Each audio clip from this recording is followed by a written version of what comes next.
Welcome to the Holistic Career Change Podcast, one-stop shop for everyone feeling stuck in their career and who are looking to identify, change, and succeed at their new fulfilling work. I'm your host, Vilma. Let's go. Hi all, how are you doing? Are you enjoying the fall? If you're listening to this real time, that is. I'm getting excited for the holidays. Good, I am too.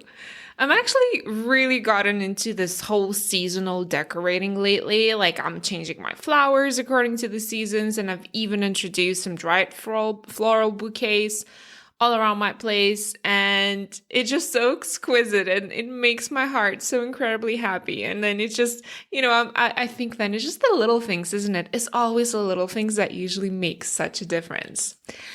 Anyway, I want you to be honest with me. Are you sick and tired of me talking about Fort Work yet?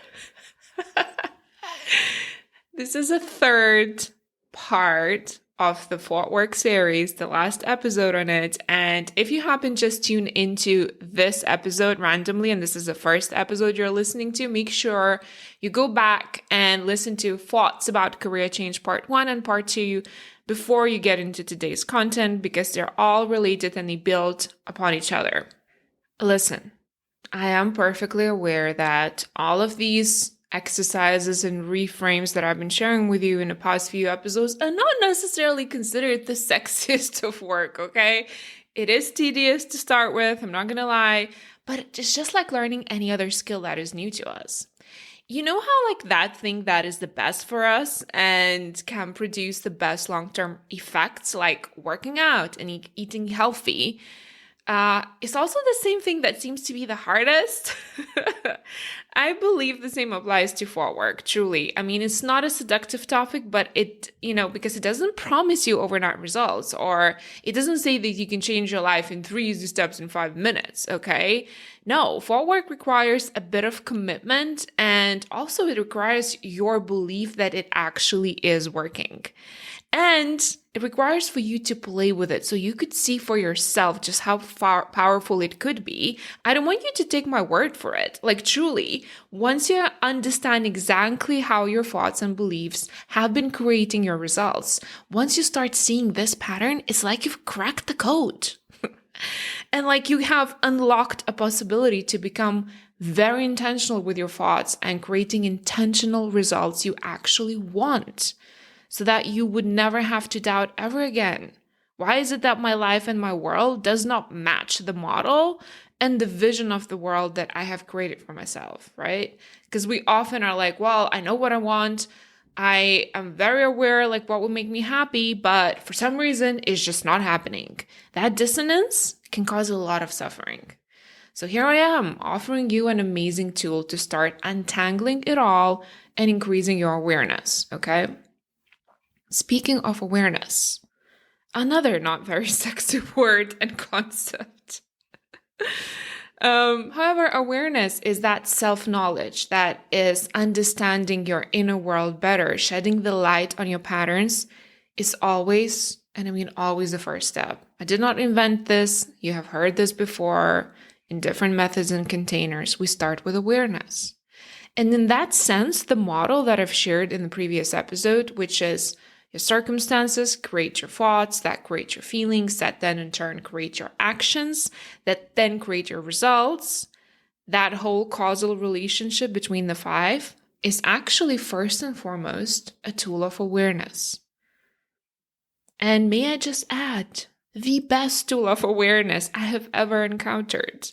And let me tell you, I've been around the block. I've tried a lot of different methods, and I would not have spent 3 episodes talking about this if this just wasn't that powerful. So this is the first disclaimer I have for you, that the main function of the model is to actually help you with awareness and have this, oh, wait, what? You're saying that me thinking, for instance, that I will never manage to set up a successful healing practice, it's not just a random negative thought. It actually has been affecting how I feel, which in turn created lots of procrastination action, which in turn has been creating consistent result of me not putting myself out there and suffering in silence because I know that this current position, the work that I'm doing right now, is not for me anymore, right? So it's not just like negative thought, it actually has a creative power. Without this valuable awareness, you could literally spend many years in the future self-shaming, dramatizing, asking, why me? Why is it so hard? Blaming your parents for not, say, I don't know, instilling more confidence in you, or getting angry at the society for silencing and marginalizing women. All of which, by the way, could be objectively true. But at the same time, all of this is just distracting you from the actual solution, which is acceptance of what is and awareness of how this very thought, in spite of where it came from, society or your mother or ancestral trauma, at this point, it doesn't even matter because it is already here. It already lives within you and it affects your state and the actions that you take or don't take every single day. To the point where you even probably get tired from yourself of not taking action. Have you had those moments where you're like, oh my God, I'm so sick of myself not taking action, but I feel like I'm stuck, right?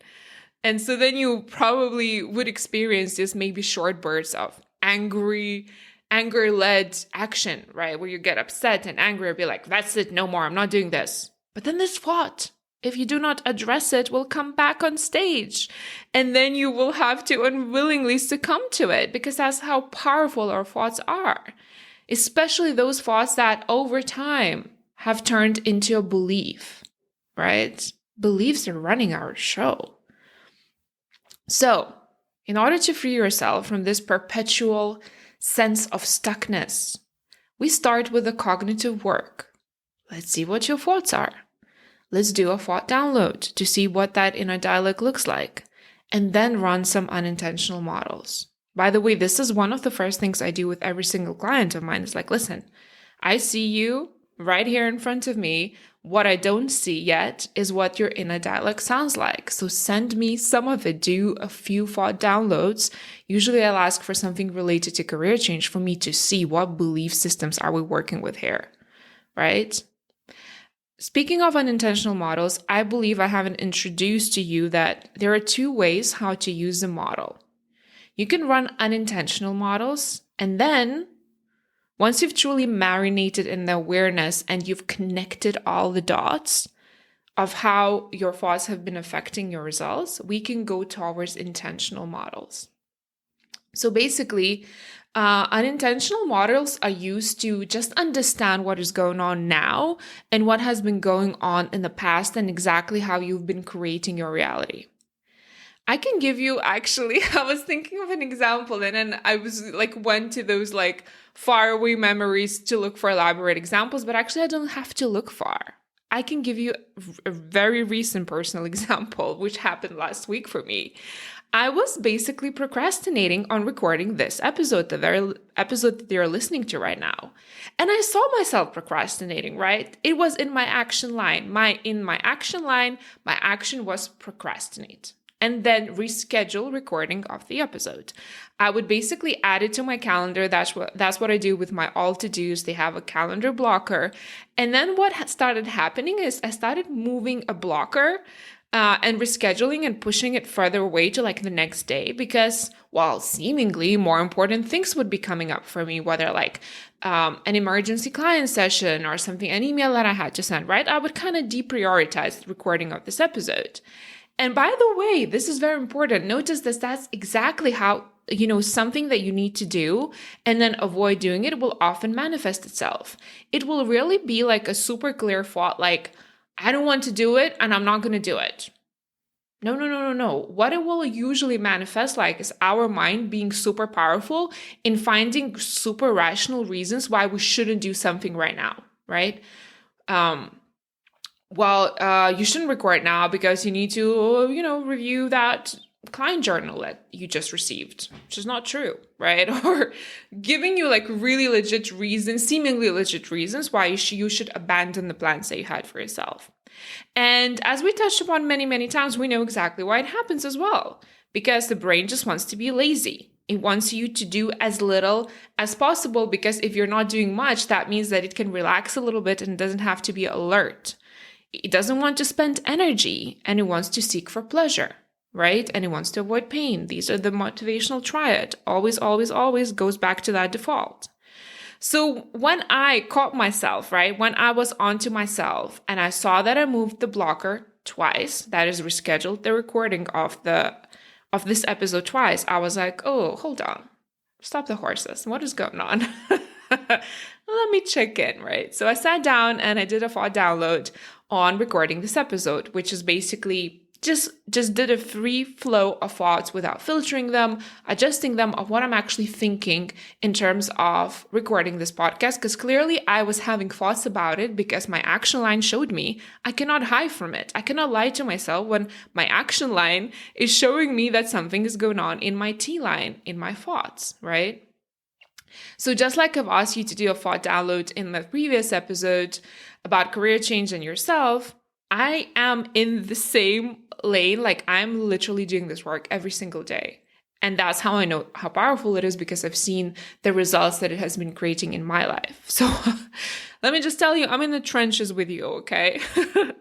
So I did the thought download, and you know what I found? I found that there were several thoughts that were like 100% running the show and making me procrastinate. And I saw very clearly why my result was podcast episode 34 not recorded. Very clearly, okay?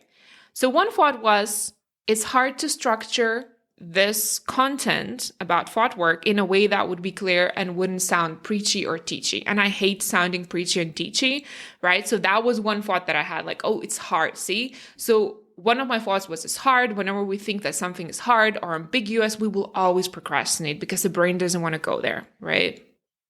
The second thought was even more interesting, which was like, the listeners might be bored to listen to the third episode about thought work. Oh, you see, so I was having thoughts about you guys. I was thinking, oh, are they bored of the thought work already? And probably that's why I opened up with asking you, are you bored already, right? That is one of my deep thoughts. Very juicy. There were some other thoughts, but I feel like these two were the culprits of me avoiding to record. The second one in particular required me to go deeper to remind myself what I believe about you as my podcast listeners and what I believe about my purpose and my mission, okay? Because as I am stuck in my own mind drama, that means I'm not focusing on how I can serve people, how I can serve all of you, right? I had forgotten that I'm here literally to just deliver the truth to you. I'm not here to tell you what you want to hear. I'm not here to powder you with like fluffy subjects, talk about rainbows and daisies, and tell you how you won't have to do any work to find and start embodying your life's work, and all you need to do is meditate and you'll find your purpose. Well, there is some truth to that, but not really. There are also a lot of ego deaths and a lot of dark corridors you'll have to go through to find your truth, to start embodying your purpose. Right? If it was that easy, all of us would be living our purpose.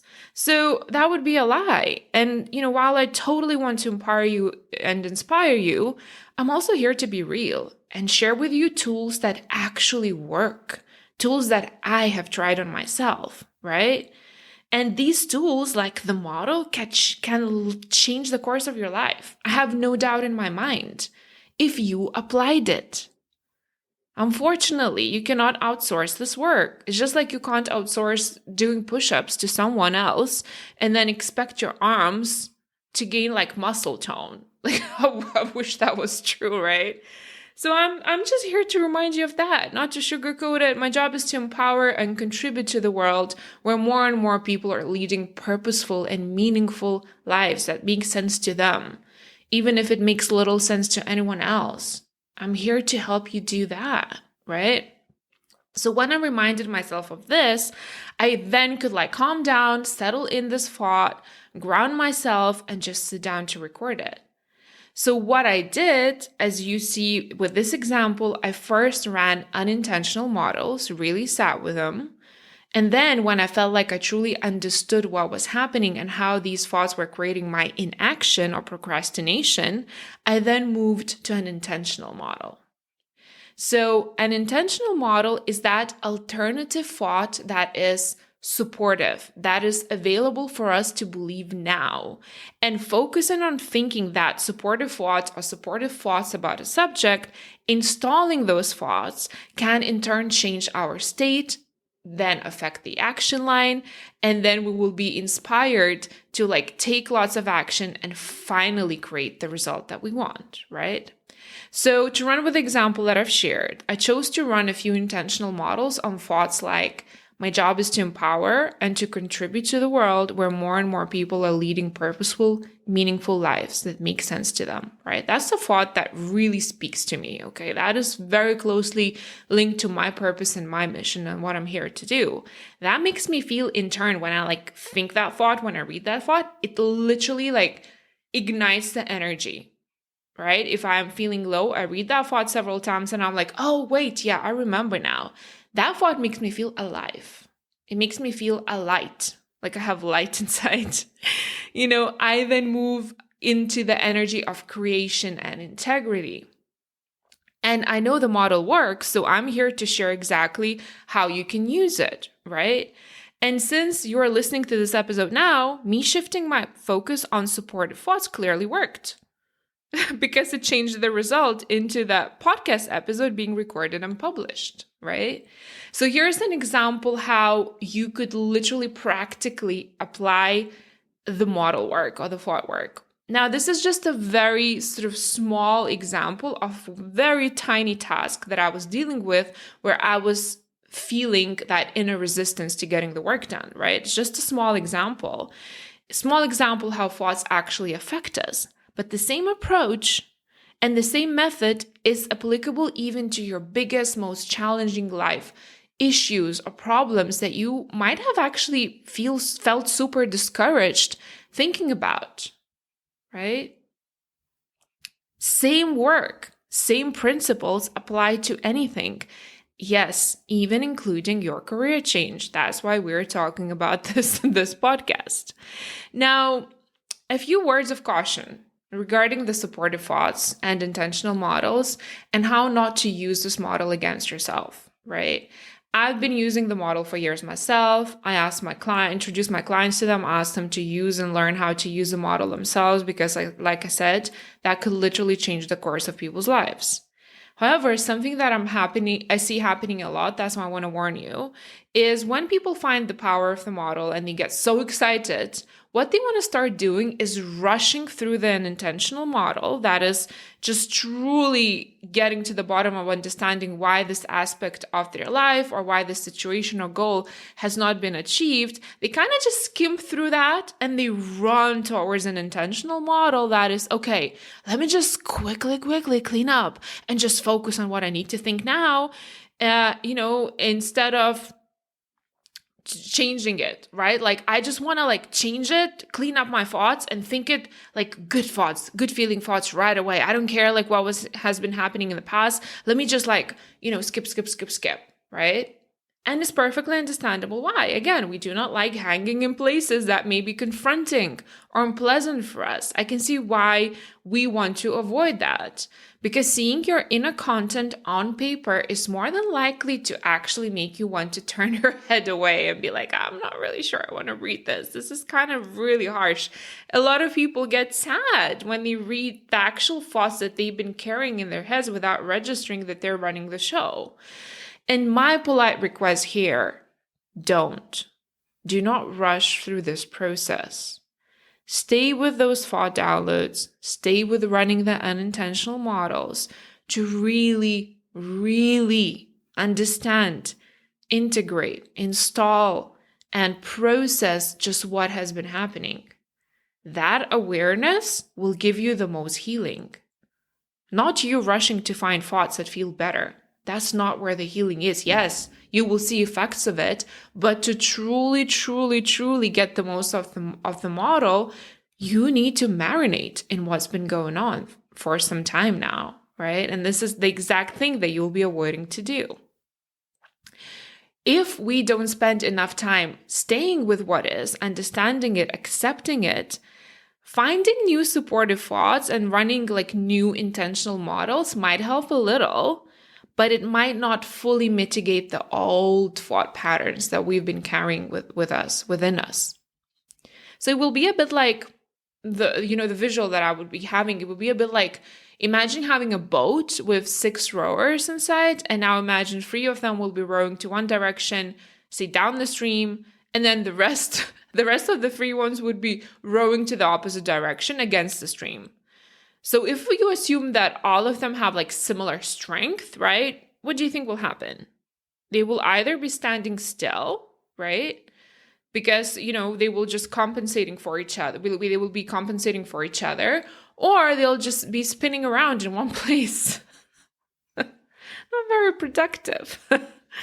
That actually reminds me of my first canoeing trips. I know it's a little different in canoes, but I remember like that sense of helplessness when I first sat in my first canoe, and me and my partner, we had no experience, so we were just like we're literally just spinning in a lake like round and round and getting super frustrated, to the point where we got so behind like all the other canoes with our friends that someone had to like send another canoe for rescue. Because we couldn't figure out how it worked, you guys. I'm like, I have great reaction, but like I am just not the most coordinated person sometimes. So like me and the basic laws of physics, we do not always get along. Oh God. Anyway, the rowboat and the rowers. So yes, applying the same force and rowing into the opposite directions. That's the visual I want you to have for those moments where you feel rushed to drop unpleasant thoughts and just focus on the new, more supportive, better feeling thoughts.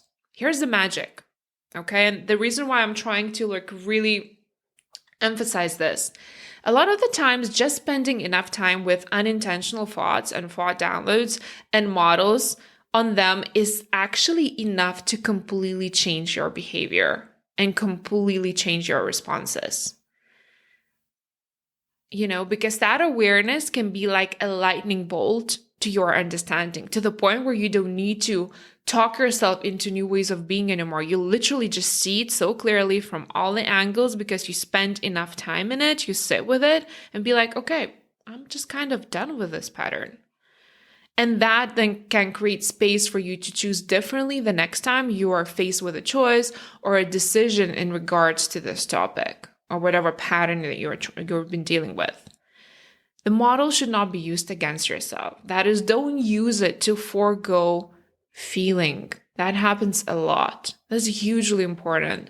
It's not meant to distract you from feeling all the sadness, the grief, the anger, the despair, or even like short episodes of these depressive moods when you realize what has been unfolding. And how a lot of this resistance was actually created within you without you even knowing that. That sometimes is very sad to see. I want you to feel it all. Feeling is healing. Feeling allows those suppressed emotions to come out to play, to live their life, and then start dissipating. It's a vital part of your unfolding and a vital part of you embracing your new identity in this new career or business that you're creating right now. Use the model to show you the feeling that you've been avoiding to feel, and then surrender to those feelings. You will not want to. It's unpleasant, I know, but these are just feelings. And once you allow them to move through you, I sometimes compare it to these tiny tsunamis happening within you. But when the tsunami is not interrupted, when it is truly allowed to pass without interruptions, you know what happens then. When it's over, the stillness can come in. That quiet after the storm is so amazing. The relief that comes in, the deep breaths that can finally come in. It's cleansing, incredibly cleansing to allow yourself to feel. And it's even good actually for your physical body. It has a lot of sometimes like really surprising benefits, because a lot of illness and disease is a manifestation of stagnant emotions that were stuck within your physical body, right? Again, I'm generalizing, I'm not a physician, but if you look at it from the emotional, energetic level, a lot of the times That's where disease comes from stress, from stored emotion, from pushing something down, from refusing to see something. So do not use the model to desensitize yourself, okay? Use it to show you what you've been avoiding to see and to feel. I usually advise this to be, by the way, using the model and practicing the thought work to be a daily practice. It's like a toothbrush for your brain and for your heart and for your soul, okay? Because when we when we brush the brain and when we brush the heart, I feel like the soul can come through easier. Have no idea where that came from, okay? But let's just roll with it. But there are many ways how you could use it now that you know the concept. And for instance, you could do it in the morning, like say do a thought download on what's been happening in your head when you wake up. This is, by the way, especially beneficial for those of you who wake up with anxiety. Often you might have just adjusted and accepted the fact like, oh, I'm someone who just has high levels of anxiety, right? However, that anxious feeling is created by probably very old thought patterns that are running in the background and creating this state of anxiety for you.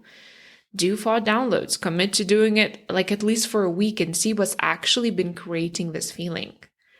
And once you do a thought download, you could then select a few thoughts that say, feel the heaviest and run unintentional models on them. Just using one thought and one feeling per one model, like I said last time. Do not cram like 7 thoughts into one thought line and one model and then 15 feelings in the feeling line, okay? It's not gonna help. One thought, one feeling. And once you do it like that, you'll understand exactly why this helps you untangle and understand how each thought, even like the slightest change in wording, can create a slightly different feeling and a slightly different change in action. It truly is fascinating. Trust me, try it, okay? If you feel like you're more advanced and you have spent enough time understanding that causality between thoughts and limiting beliefs and the results or lack of them, perhaps a daily practice could look different. Perhaps it could look like you just focusing on reading and feeling out and installing the new supportive thoughts. I want you to take this model and this approach that I've shared with you over the past 3 episodes and just make it your own. I did it for me, right? I'd be like, okay, what would feel luxurious, what would feel fun, what would feel like something that I would actually be looking forward to do versus just adding another to do to my list and then dreading whenever I'll have to sit down. Like I found my way that actually I'm looking forward to do this thought work every morning because it feels exciting to me, right? I did thought work on thought work. It's like Inception. It's a dream within a dream, okay? I did a thought download on thought work, and then I made it work for me. And in terms of the supportive thoughts, because that's also something I usually get asked about, like what are the supportive thoughts that you can think of? So these could be any sentences you'll either already believe about yourself, right? Or maybe they could be like that one step above what you currently believe, but they still should feel probable, close, and exciting enough for you.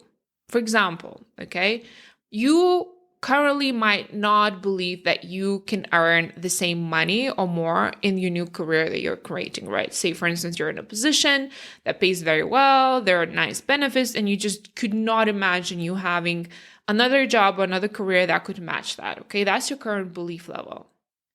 So you should not suddenly add a thought like, I'm earning like $1 million in my new career, right? Like you will never believe that, okay? What you could do is start inviting thoughts like, I believe that there are people out there who adore what they do and they earn crazy amounts of money while doing it, right? It's not a thought about you. It's a more general thought. But what it does is kind of opens up, like it cleanses it, like it's a lighter thought, right? So it's directing your thoughts towards a possibility then versus focusing on a disbelief that it could not be your reality, right? Like what we're doing with this is essentially just starting to direct your thought process towards those thoughts that will be making you feel better and then inspiring your action and then creating different results. Okay. I'd also would not advise to use all those general affirmations of them, okay? You can tell yourself all you want that you're smart and capable, but you don't believe it. What is the point? You're wasting your time. You want to unleash the creativity and start installing thoughts that actually stir something within you. I call these thoughts the best supportive thoughts are the ones that are alive. They kind of tickle you. When you think them, when you read them, you just feel like that something within you kind of like just lights up and you're like, ooh, yeah.